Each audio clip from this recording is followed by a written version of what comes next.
So we get started just by finding our comfortable seats. And I want to remind you that you're allowed to shift around when you need to. If you stop feeling comfortable at any moment, you should make an adjustment so that you can be comfortable again. However you need to be, even if that's lying down. Ideally, you'll stay sitting up tall, but if that doesn't feel right for you, make your adjustment. I'll encourage you to close your eyes now and start taking some bigger, deeper breath.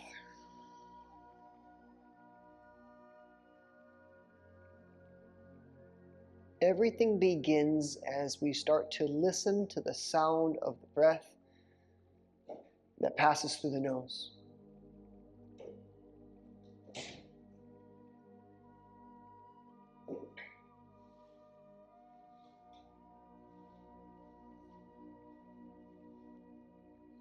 Getting into the state of meditation is about actively choosing to listen to the sound of your breath instead of any other competing noise that you hear.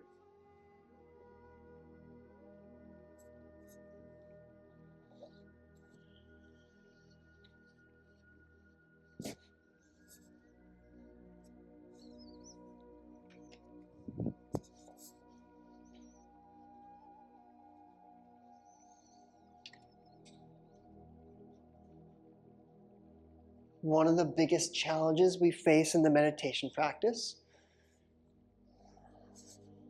is the illusion of control.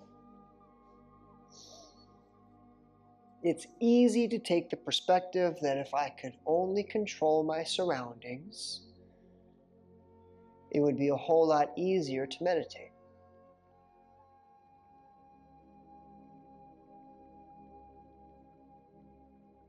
It's my intention to illuminate for you that meditation is not singular in dimension.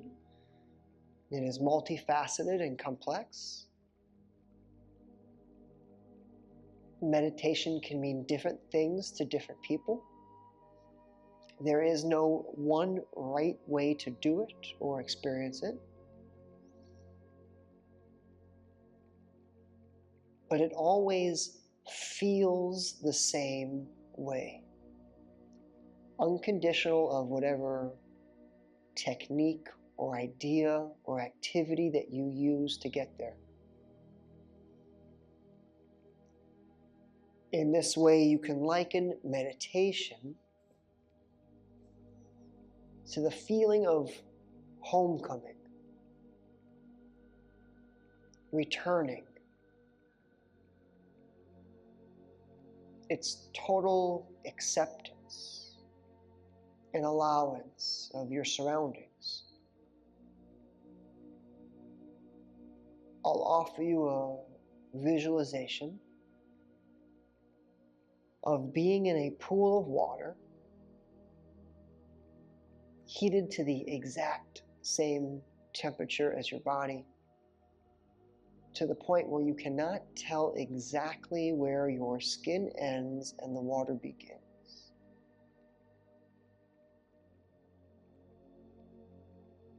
When you are no longer in contrast with your environment, when you are no longer trying to be, you will find yourself moving in the direction of meditation.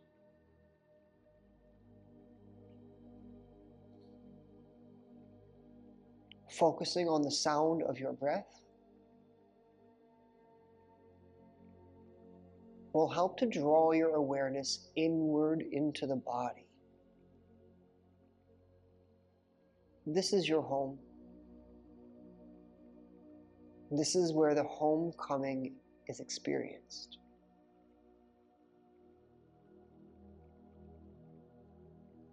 And as you follow the breath,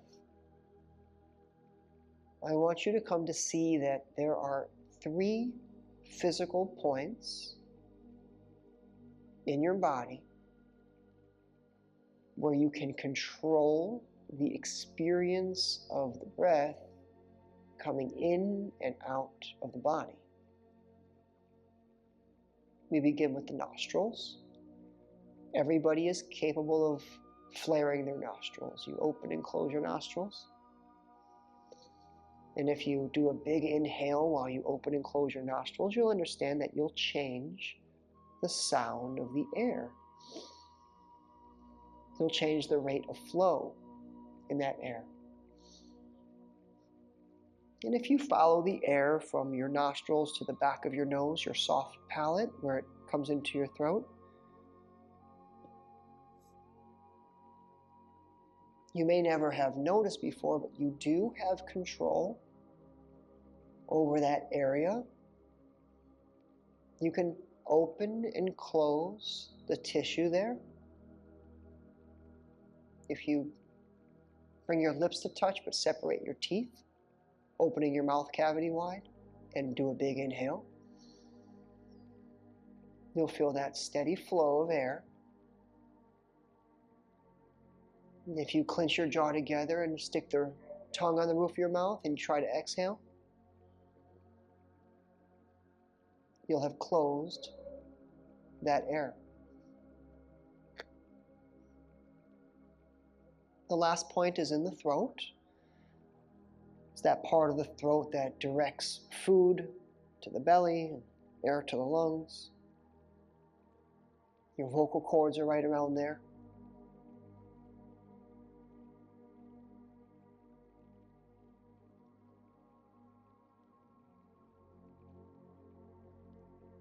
As you inhale, exhale, and listen to the sound of your breath, you are, in a sense, playing a musical instrument, making your own sounds. And the goal is for you to make a noise that is loud enough for you to hear clearly inside of your head, but quiet enough that your neighbor cannot hear your noise. We can understand this part of the practice with the words fine-tuning.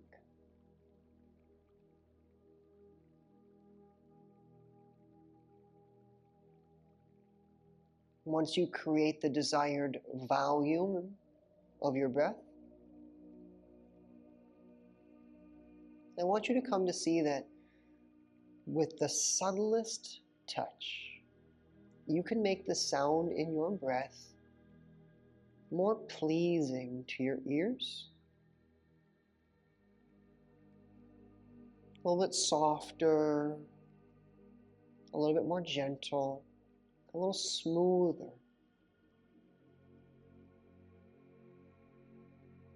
I'll encourage you to start imagining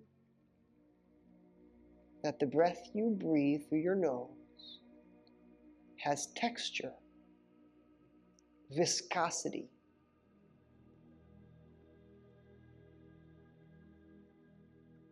Can you feel it?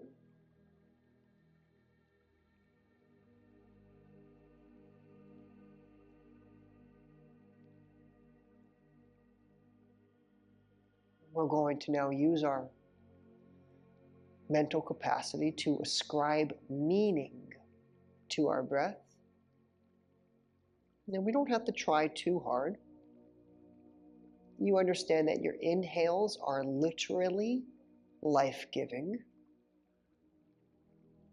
and that your exhales are literally a sigh of relief. So the inhales feel good because they bring you life. The exhales feel good because they eliminate waste. And you're just feeling better with every breath you take.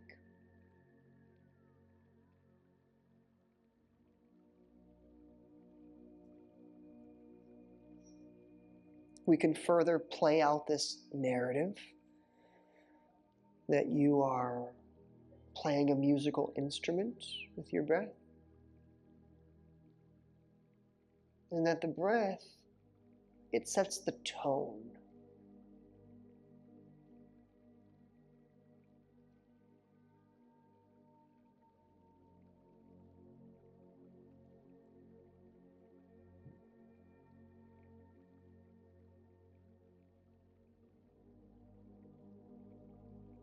The next step deeper along the road to meditation is finding your heart. If it's helpful for you to place your hand over your chest to feel the heartbeat, I'd like you to understand that the heartbeat is in concert with your breath. It is the drums. It is the rhythm.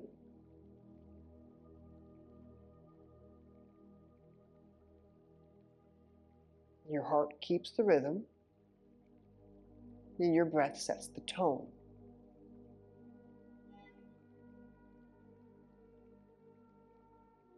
If feeling the heartbeat in the chest is not for you, you could feel the heartbeat in your wrists, or your fingertips,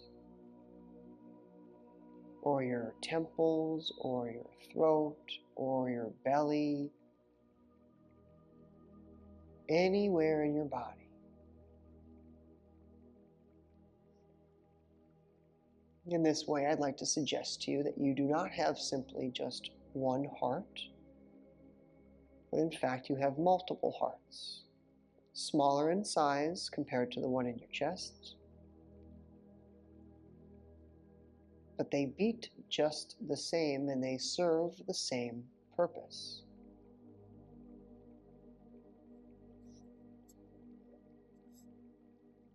Becoming familiar with the rhythm of your heart and the tone of your breath, I'd like you to begin to fine-tune the song that you are creating, making it just subtly more pleasing in your experience.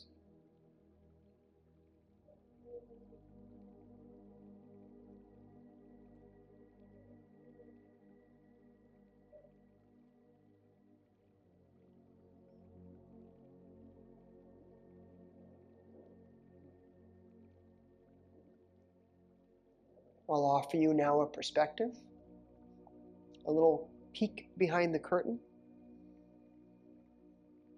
just to come to understand that I'm weaving this narrative for the purpose of helping you just feel yourself.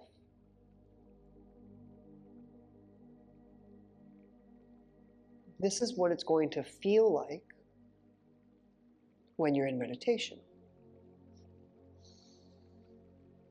Understand that when you are in meditation, you are blended with your environment, you are harmonious with your surroundings.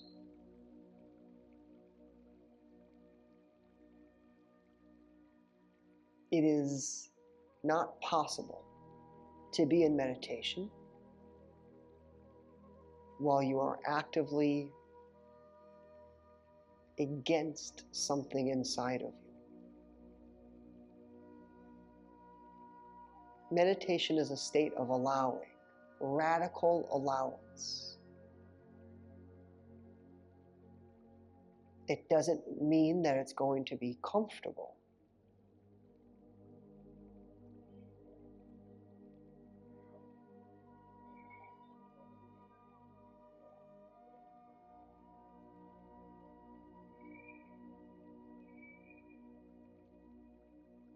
Once you're capable of feeling the rhythm, setting the tone,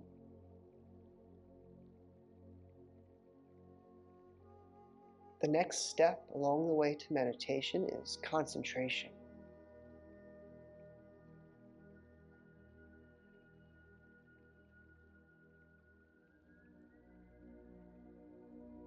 Taking something really big and squeezing it into something really small.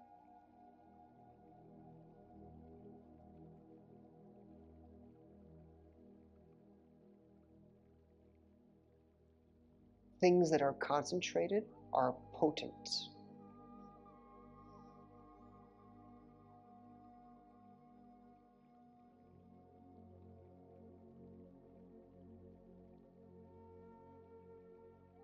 I'll offer you the analogy. of using a magnifying glass to concentrate a sunbeam,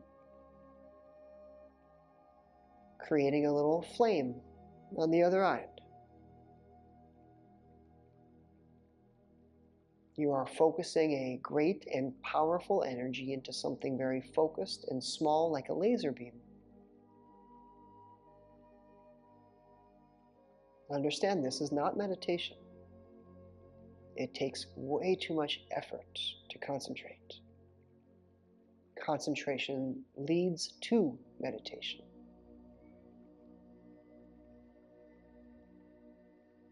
In this way, there's an ancient saying that there are three things which people cannot look away from. One is fire burning. The second is water flowing. And the third, people building.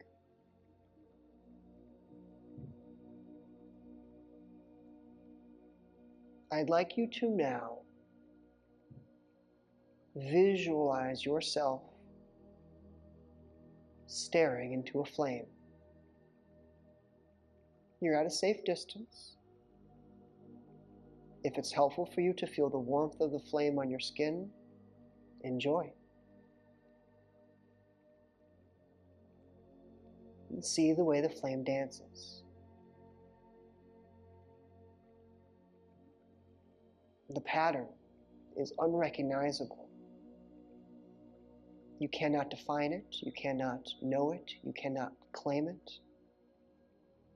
You cannot anticipate its movements other than the fact that it will generally behave like a flame. Specifically, you fail. Generally, you grasp, you hold, you allow, you embrace.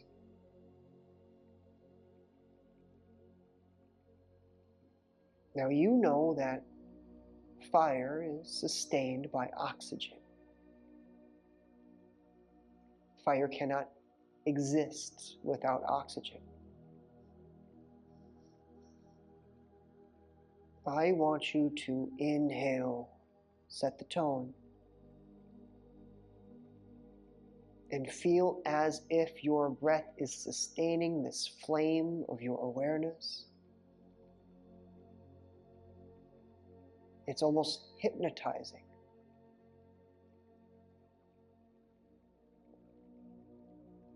When you find yourself in a state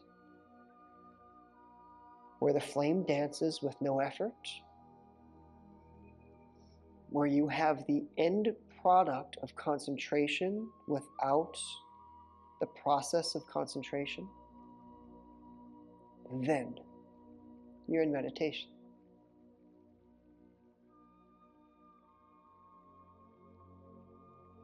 Understand, the flame is just an excuse. It's a permission slip. It allows you to stake your claim.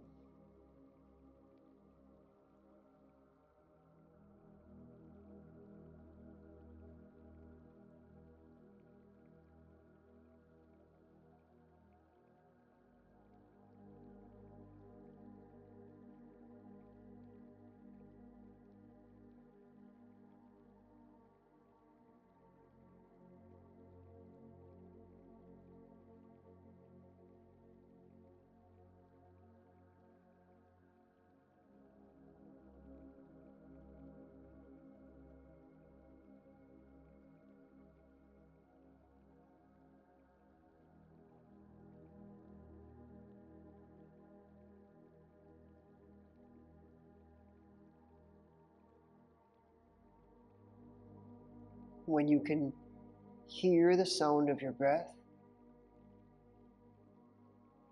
without needing to actively play your instrument, you will have sustained your meditation.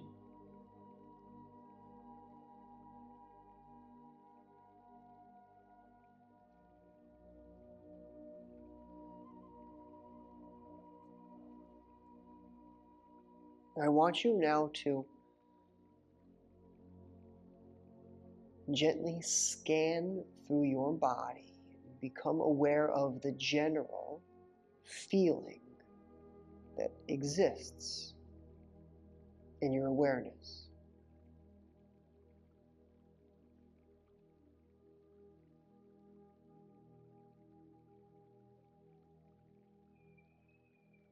This is the feeling of meditation.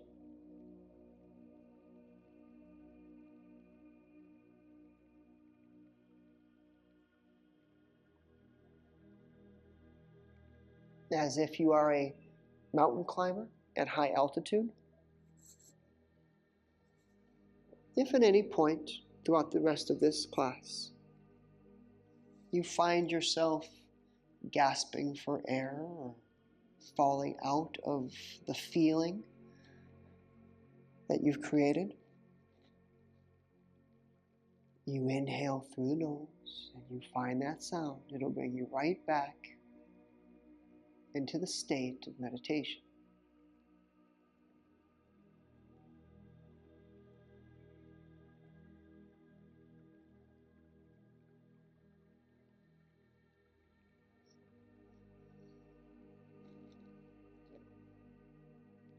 In our meditation today, we are going to examine the concept of the four worlds that we exist within. These four worlds exist within us as we travel through them. These four worlds could also be understood as dimensions or perspectives or mind states. But understand, just like this world that we live in together, these four dimensions, perspectives, mentalities, they have attributes, they have characteristics, they have laws.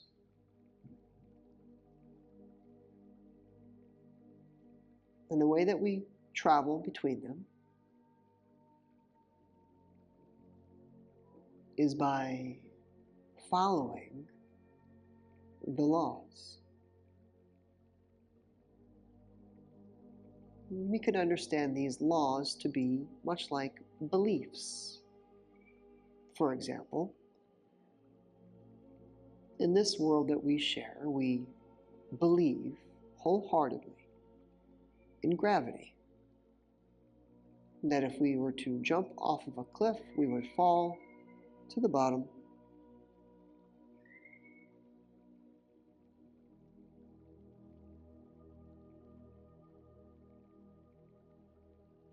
When you believe wholeheartedly in the laws of the world that you live in, and those beliefs control what is and what is not possible in those worlds. We're going to begin in the world of action. This is the world that we live in most of the time. In this world, actions have consequences, cause and effect. This world is governed by duality. We can understand duality with the word entanglement. The word is getting some popularity these past few years. It's the same concept. One thing is somehow connected to another. So much so that when one thing is affected, the other is affected as well.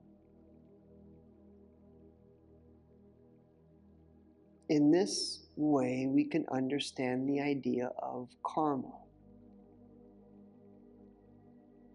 Your actions have repercussions and consequences. We could understand the idea of the butterfly effect or the domino theory. In this world, you envision yourself playing a cosmic game of leapfrog, hopping from one point to the next, to the next, to the next, to the next. Onward and upward, always and forever. In this world of action, you take one step after another, after another, after another, forever and always. Because the only way to get through this world is from point A to point B. Because this world is governed by duality. It means everything exists in a state of duality. Everything is relative. Everything can be understood by the mind with the conception of the space between things, intervals.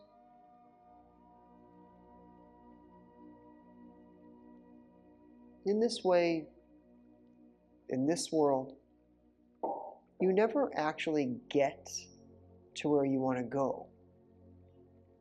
Because as soon as you get to one side, inevitably you want to get somewhere else. In this world of action, there is no rest. There is no stillness. In this world of action, even when you sleep, you're tossing and turning.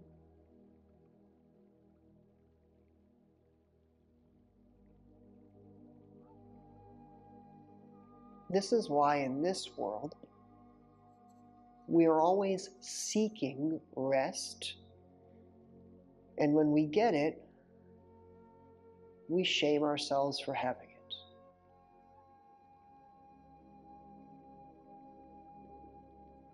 In this world, you are meant to be in movement. And when you surrender to the laws of this world, and you understand that everything is supposed to be in movement, everything is changing all the time in relativity to duality, then, and only then, are you granted permission and access to the next world. This is the world of formation. Understand formation with the idea of collecting things. The way that you like to adorn things. We wear special outfits, jewelry, ointments, makeup.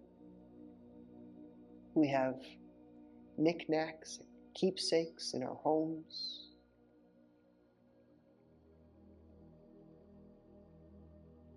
Less in New York City, but more so in the suburbs, people are doing landscaping.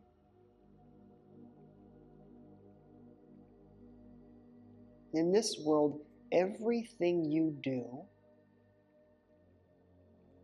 is for the purpose of beautifying, adorning, embellishing.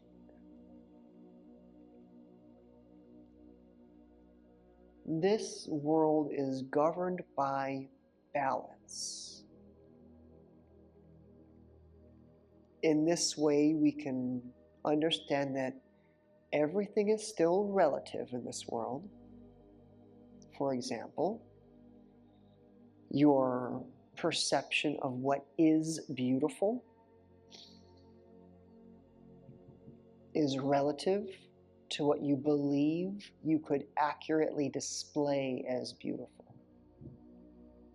So much so as we can kind of fool ourselves into thinking that glamorous things are ugly because I can't afford them. I don't need that because it's not for me.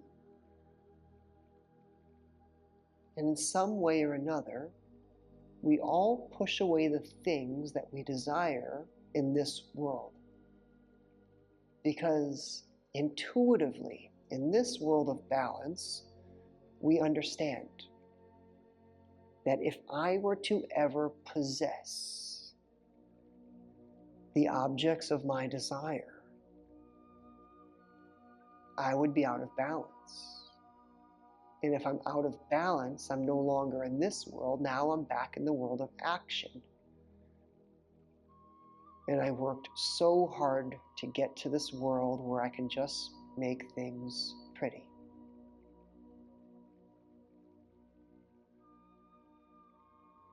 In this world, you're less concerned with validation and more concerned with integrity. Because balancing requires integrity. And ultimately, balance is subjective. If you eat cheeseburgers every day of your life, not eating a cheeseburger one single day out of the month will begin to move you towards balance. Even though in relationship to a vegetarian, you are way out of balance.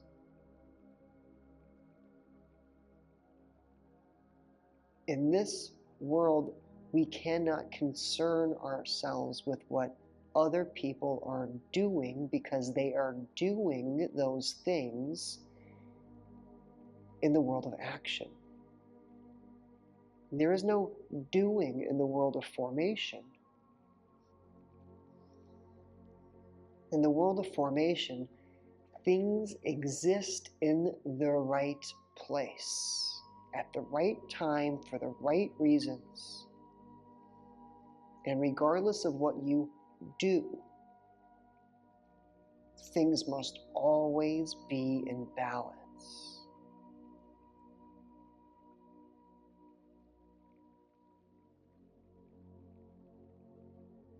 In order to balance, we must allow the world of action to exist. We must allow duality to exist because we cannot suppress what is while we're in balance. All things must exist. And when you can separate yourself from duality by observing from the outside perspective the opposing narratives as being equally true, then you will act as the harmonizer of duality. I'll offer you a visualization of a horizontal line. And that horizontal line has a ball on either end as end caps. If the idea of like an old-timey dumbbell is helpful for you, you could visualize that. This will represent duality.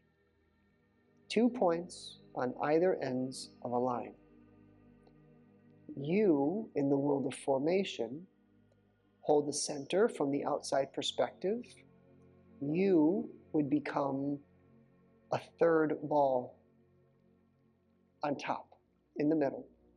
You make that line into a triangle. 2 becomes 3. in the world of formation, in the world of balance. Balance is balancing duality, not falling into the illusion of right or wrong or up or down or left or right. Just all of it, all at once.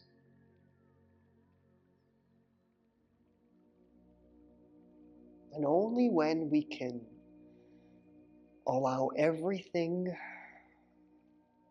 to exist in balance, in harmony, will we ever have the strength required to exist in the next world. Because the next world is the world of creation. Understand the difference between creation and formation.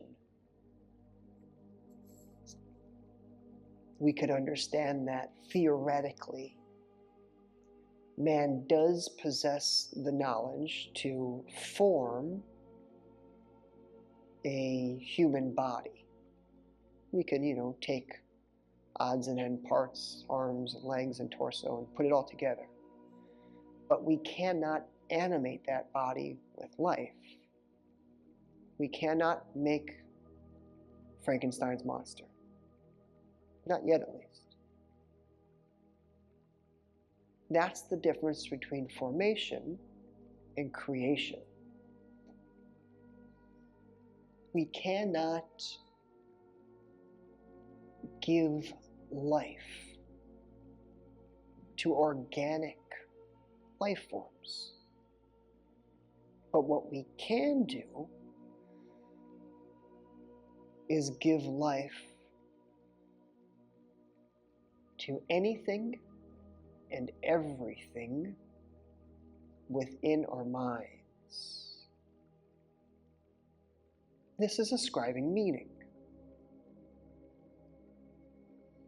This is what emotions do.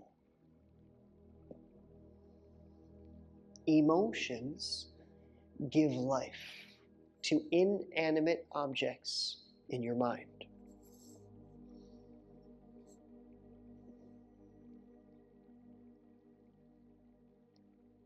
Creation requires incredible strength, because once you animate those thoughts in your mind, they have a life, a will of their own. And depending upon the emotion that you used to bring them to life, you will get a different character, a different personality, different desires. Understand now that the emotion of fear has a desire to control its environment. And it will go to any length required to do so. An emotion of joy will be open and receptive, because joy understands that it's the intake of stimulation that allows it to thrive.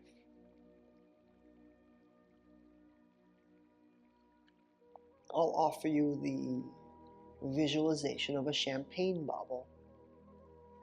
Effervescent is the word. Overflowing, bubbly. It cannot sustain itself. It needs the world of action. You have to shake it up if you would like it to persist. Creation requires fusion. if we can come back to the duality in the world of action, two balls on either side of a line, in the world of creation, you need the strength to collide those two opposing dualities and fuse them into one. Creation is the beginning of singularity. It is not quite yet singularity. It is what leads to singularity. Creation, the world of creation, is what we have to learn to master before we are allowed and granted access to the next world where we truly experience singularity. Now understand that these three worlds that we've moved through so far, action, formation, and creation, they all exist inside of your mind. In this way, everything I've said to you so far is understandable.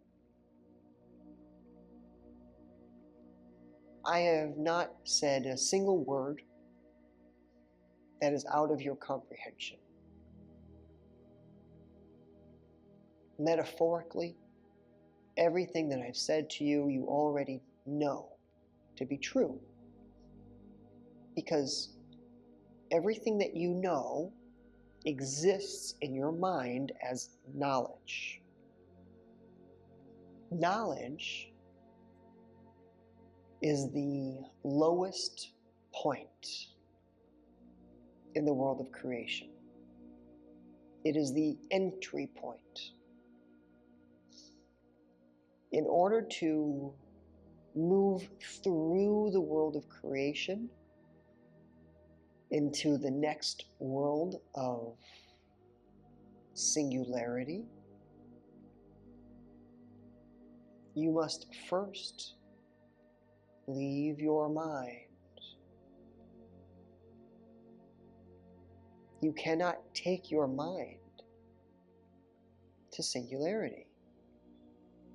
The mind is incapable of comprehending it. And so what I'd like to do is offer you a metaphoric airline ticket. One that will allow you to travel into this fourth and final world. And what I'd like to do is offer you this perspective that your mind is bigger and more complex than you know. Everything that you know is part of what we can call the lower mind, or the physical mind, the mind that exists within your physical body. But you have more to your mind than what can be contained in your body. And I can prove it to your mind with your knowledge. We all have a sixth sense. You can feel creepy things that you can't see. When people that have bad energy come into the room and walk behind you, you can feel them. The hairs on your forearm raise up, the back of the neck. You get a bad sense about somebody, even though they are presenting as normal and well. You just feel it. You don't know it. You feel it. In this way, I want to ground you in the fact, this is not up for debate, the fact that we have an electromagnetic field that we produce in our body. Consider the way that the Earth has an atmosphere, an ozone layer. So do we. Some people use the word aura to describe it, but I don't personally love that word. The electromagnetic field that you produce emanates from your heart and also from the top of the head and the pelvic floor. You have two, a world inside of a world.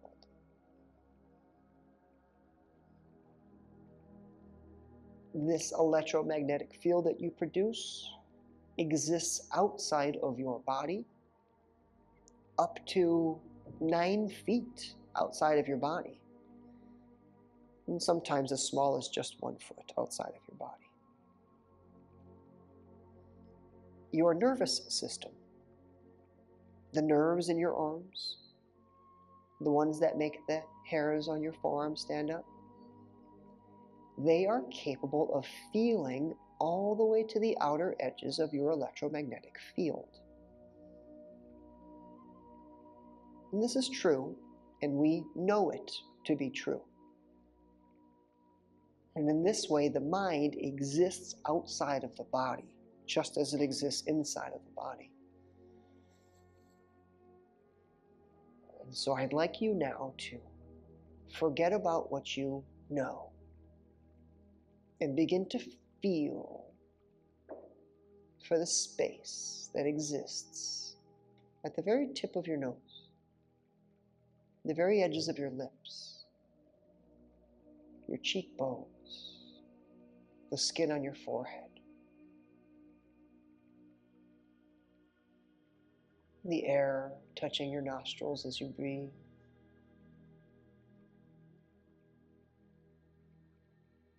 Potentially, you might have a soft, subtle, tingling sensation along the edge of your skin, in your hands, or the skin on the forehead, or the bridge of the nose. It's one of these things that if you try to know it, it will cease to exist. If you try to catch it, label it, name it, own it, claim it, it can no longer be, because it can only be in your higher mind, the mind that exists outside of the body.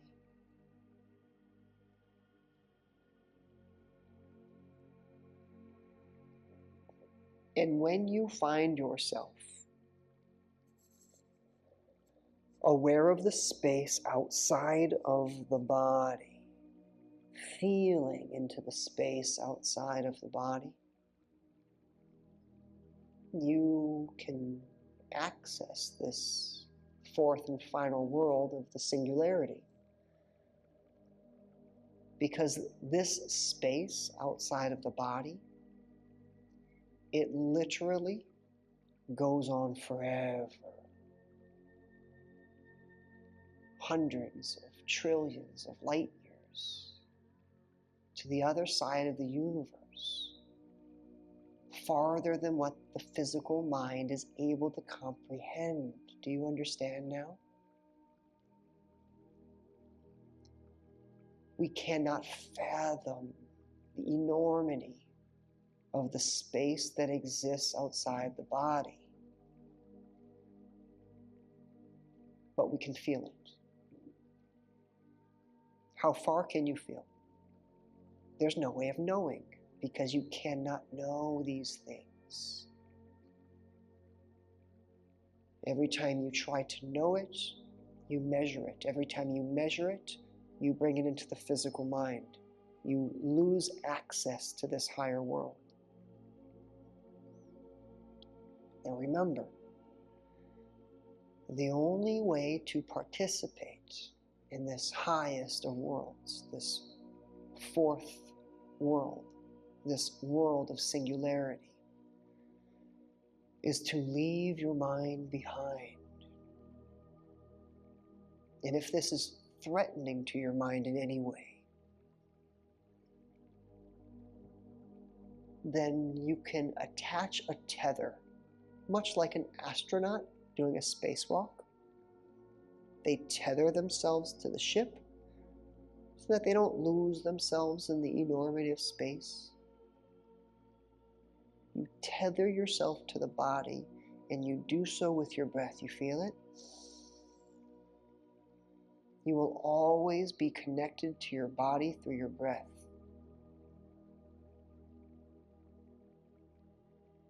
However far outside of your body you wish to travel is completely up to you.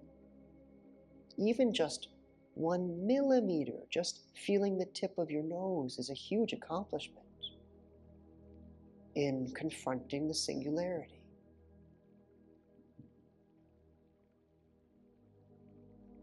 In the singularity, there is no duality. There cannot be. In the singularity, there is no creation. There's no need for it. Everything is already created in the singularity. Everything exists in singularity. The whole universe exists in singularity. You exist, and everything that you have ever known exists within the singularity, because those 3 worlds that exist inside of your mind, inside of your body, they are also part of the universe and existing within singularity. In this way, I'd like you to understand these 4 worlds as stacked on top of one another. 4 on top of 3, 3 on top of 2, and 2 on top of 1. The world of action is the foundation. The world of formation harmonizes duality. The world of creation begins the process of fusing duality into singularity, and then when there's no longer a need to fuse anything because everything is one, you're in the 4th and final world. And our goal in meditation is to be able to see all 4 of these worlds existing in concert with one another, just like our breath and our heart. So that when we need to be somewhere doing something, we can go there and do it. When you are in a situation where you are needing to harmonize dissonance, you can do so.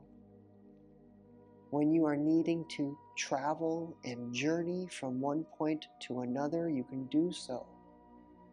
When you are needing to ascribe emotion to inanimate objects so that you can bring it to life in your experience, you can do so.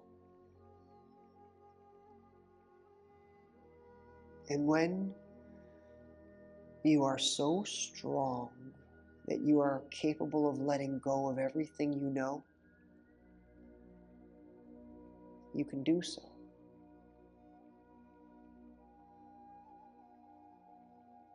And when we can collapse these 4 worlds into one, you will be the master of the universe in your experience. The master of your universe that exists in your mind, in your body, in your reality. You will be able to go anywhere and do anything with anyone that you need.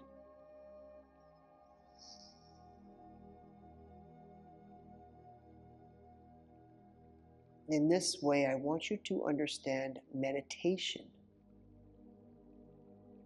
as the ability to step outside of yourself and guide yourself through whatever's happening.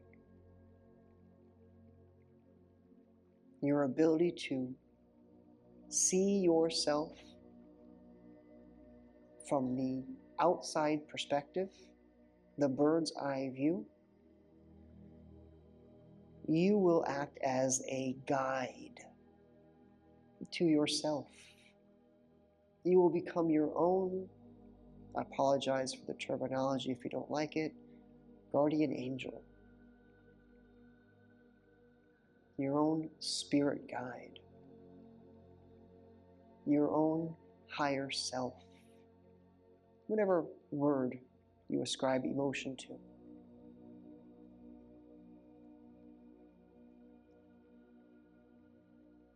In this way, I want you now to begin to listen to the sound of your breath again.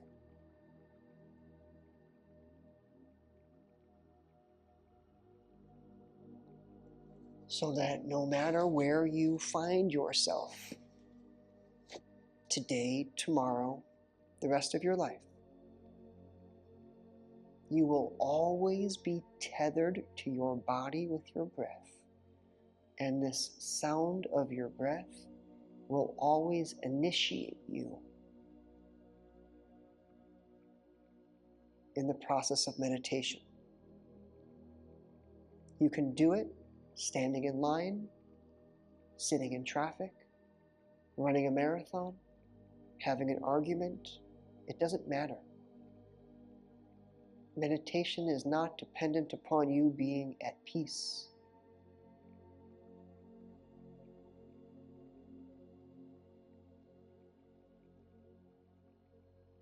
The sound of your breath is always available to you. The beat of your heart is always available to you. And in this way, I'll encourage you to understand that when you can feel your heartbeat and you can hear your breath, and in general, the rhythm and the tone that you create is pleasing to you,